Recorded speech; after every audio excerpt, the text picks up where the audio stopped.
अभिमन्यु वध, वीरता, वेदना और वासुदेव का मौन। कुरुक्षेत्र। धूल से ढका आकाश, शंखों की गर्जना, टूटते रथ, बिखरते अस्त्र और धरती जो हर क्षण किसी पुत्र का रक्त पी रही थी। ये केवल युद्ध नहीं था, ये समय का निर्णय था। और उसी निर्णय के बीच खड़ा था एक नाम, अभिमन्यु। एक प्रश्न जो युगों से जीवित है। जब भी ये प्रसंग सुनाया जाता है, एक सवाल हर हृदय में उठता है कि श्री कृष्ण ने अभिमन्यु को क्यों नहीं बचाया। वही श्री कृष्ण जो द्रौपदी की लाज के रक्षक बने, जो अर्जुन के सारथी बने, जो गीता के उपदेशक बने, वो उस दिन मौन क्यों रहे। देवलोक का एक प्राचीन निर्णय। कहते हैं महायुद्ध की कथा कुरुक्षेत्र में नहीं, देवताओं की सभा में प्रारंभ हुई थी। जब पृथ्वी अधर्म से कांप उठी, देवता विष्णु के चरणों में पहुंचे। विष्णु ने कहा, मैं कृष्ण रूप में अवतार लूंगा। देवताओं ने भी अपने अंश पृथ्वी पर भेजने का निश्चय किया। उसी समय चंद्रदेव के सामने सबसे कठिन परीक्षा थी। उनका पुत्र वर्चा, तेजस्वी, दिव्य, प्रिय। चंद्रदेव बोले, वो पृथ्वी पर जाएगा, पर केवल 16 वर्षों के लिए। वचन दे दिया गया, नियति लिख दी गई। वर्चा से अभिमन्यु तक। वो दिव्य आत्मा अर्जुन और सुभद्रा के घर जन्मी। बालक अभिमन्यु, चेहरे पर चंद्रमा सा तेज, नेत्रों में अग्नि सा साहस। उसे देखकर स्वयं कृष्ण मुस्कुराए। ये बालक इतिहास में अमर होगा। गर्भ में सुना गया ज्ञान। एक रात द्वारका के शांत महल में अर्जुन अपनी पत्नी सुभद्रा को एक महान युद्ध रहस्य सुना रहे थे। चक्रव्यूह, अंदर प्रवेश की विधि, पहला द्वार, दूसरा, तीसरा, चौथा, पांचवा, छठा। गर्भ में पल रहा बालक हर शब्द आत्मसात कर रहा था। फिर नींद। सुभद्रा सो गईं और सबसे महत्वपूर्ण रहस्य, बाहर निकलने की विधि अधूरी रह गई। क्या ये केवल संयोग था या समय का पूर्व नियोजित मोड़? कृष्ण जानते थे, वह सदैव जानते थे। 13वां दिन, युद्ध का सबसे काला अध्याय। कौरवों की सेना का नेतृत्व कर रहे थे द्रोणाचार्य। उनकी योजना स्पष्ट थी, युधिष्ठिर को बंदी बनाना, और इसके लिए रचा गया चक्रव्यूह। अर्जुन को दूर ले जाने की चाल। अर्जुन को संक्षप्तकों ने युद्ध के दूसरे छोर पर उलझा लिया। पांडव शिविर में चिंता की रेखाएं खिंच गईं। तब आगे आया एक युवा स्वर, मैं जाऊंगा। अभिमन्यु, अधूरा ज्ञान, पूर्ण साहस। ताऊजी, मैं प्रवेश करना जानता हूं, पर निकलना नहीं। क्षण भर को मौन छा गया। भीम बोले, हम पीछे रहेंगे। विश्वास दिया गया, आशीर्वाद मिला। चक्रव्यूह के भीतर एक नन्हा सूर्य। अभिमन्यु का रथ बिजली सा वेग लेकर दौड़ा। पहला द्वार टूटा, दूसरा चकनाचूर, तीसरा ध्वस्त। हर बाण अग्नि, हर वार वज्र। कौरव सेना स्तब्ध। पीछे मुड़कर देखा तो कोई नहीं, न भीम, न नकुल, न सहदेव। कारण जयद्रथ, शिव का वरदान। उस दिन पांडवों के लिए अवरोध बन गया। अधर्म का चरम। 7 महारथी, एक बालक। नियम टूट गए, धर्म घायल हुआ। अभिमन्यु का अंतिम युद्ध। रथ टूटा, घोड़े गिरे, धनुष बिखरा, तलवार चूर, पर साहस अडिग। उसने उठाया रथ का पहिया। वो पहिया उसके हाथों में सुदर्शन बन गया। पीछे से वार, दुशासन का पुत्र, कायरता का अंतिम प्रहार, और धरती पर गिर पड़ा एक युग का सबसे उज्ज्वल योद्धा। दूर खड़े कृष्ण, नेत्र नम, हृदय विदीर्ण, पर अधरों पर मौन। कृष्ण का मौन क्या वास्तव में निष्क्रियता थी? नहीं, वो मौन था परिणामों का। पहला रहस्य, नियति का वचन। अभिमन्यु का जीवन काल पहले से निर्धारित था। देवताओं का वचन। कृष्ण नियमों के स्वामी थे, पर नियमों के पालनकर्ता भी। दूसरा रहस्य, अधर्म का उद्घाटन। यदि कृष्ण बचा लेते तो कौरवों का अधर्म इतना स्पष्ट कैसे होता?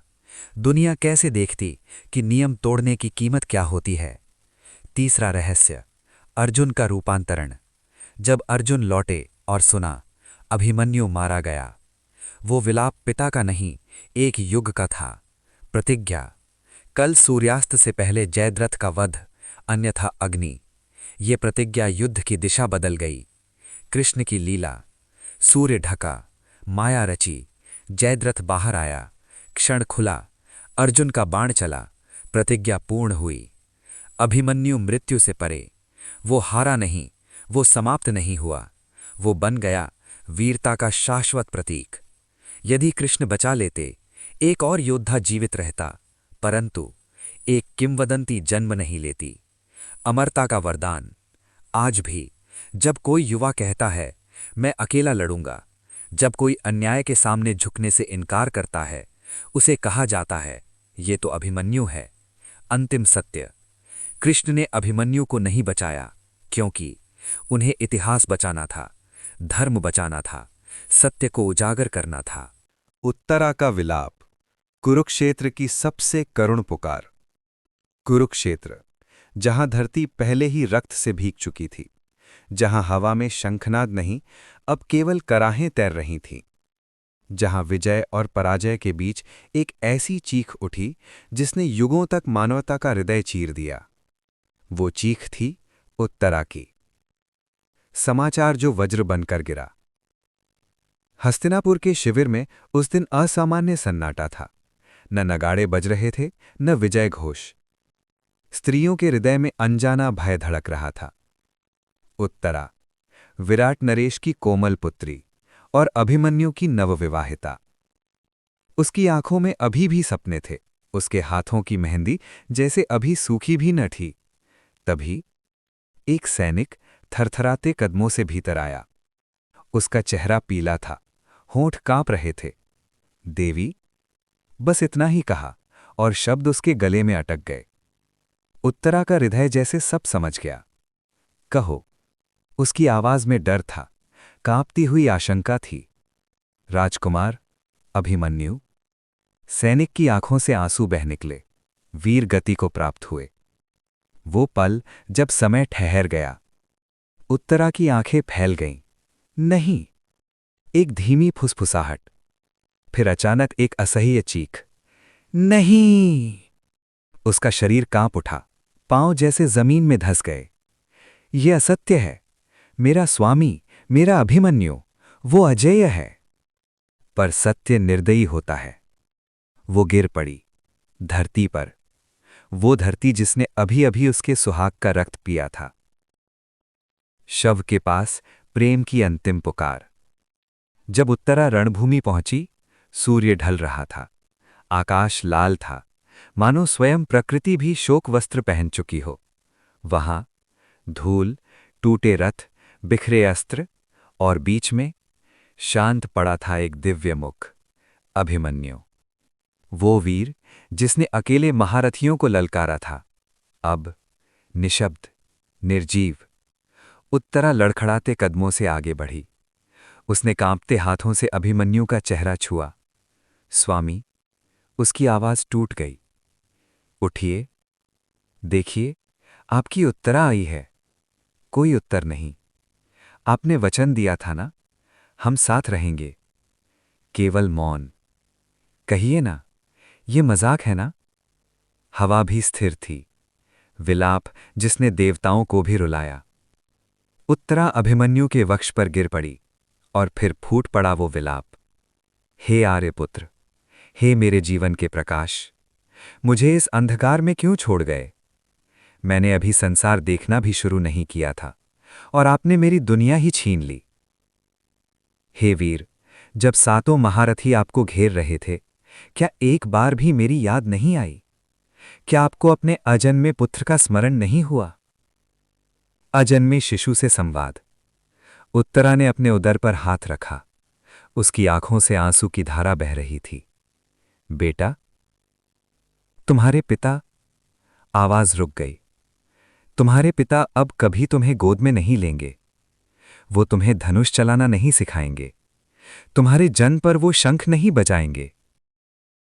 क्रोध, पीड़ा और प्रश्न। उत्तरा का विलाप अब प्रश्न बन चुका था। हे धर्म, ये कैसा न्याय है? जो सबसे पवित्र था, जो सबसे निर्दोष था, उसी को क्यों छीन लिया? हे माधव, उसने दूर खड़े श्री कृष्ण की ओर देखा। आप तो सर्वज्ञ हैं। आपने द्रौपदी की लाज बचाई, पांडवों को हर संकट से उबारा। तो आज आज मेरे अभिमन्यु को क्यों नहीं बचाया? कृष्ण मौन थे। उनकी आंखों में करुणा थी, असीम वेदना थी, पर वे जानते थे, ये केवल मृत्यु नहीं थी, ये इतिहास की दिशा मोड़ने वाला बलिदान था। उत्तरा की टूटती दुनिया। उत्तरा की आवाज धीमी पड़ गई। अब उसमें थकान थी। स्वामी, अब मैं किसके लिए जीऊं? मेरे हर सपने की चिता आज यहीं जल गई। मेरी हर हंसी, मेरी हर आशा, सब कुछ समाप्त। धरती, आकाश और मौन। उस दिन कुरुक्षेत्र में केवल एक स्त्री नहीं रोई। धरती रोई, आकाश रोया, इतिहास रोया। पर कहानी यहीं समाप्त नहीं होती, क्योंकि उसी विलाप के बीच, उसी शोक की राख से एक नया अध्याय जन्म लेने वाला था। परीक्षित, वो बालक जो वंश को आगे बढ़ाएगा।